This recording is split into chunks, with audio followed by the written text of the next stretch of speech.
Kako je bilo vrijeme pripreme, Jevreji nisu htjeli da tijela ostanu na krstu i tokom subote, jer je velik dan bila ta subota. Stoga zamole Pilata da im prebiju noge i da se skinu.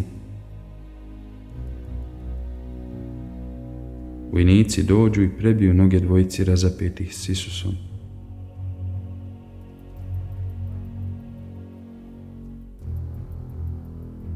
Kad su došli do Isusa, vidjeli su da je već mrtav, pa mu nisu prebili noge, nego mu jedan od vojnika kopljem probode bok, iz kojeg odmah poteknu krv i voda.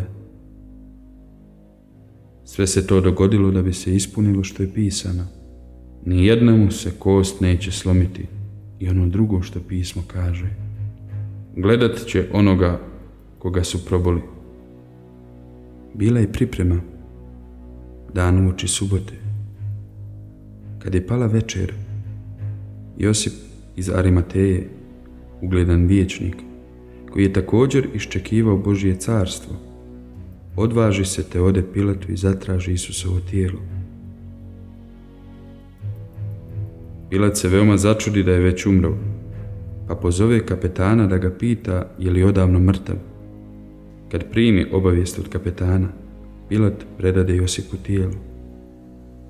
Došao je Nikodim, koji je prije posjetio Isusa noću, i donio smjesu od oko 100 litara smirne i aloje. Umotali su Isusovo tijelo u platno natopljeno mirisima, kako je već u Jevreja bio običaj pri ukopu.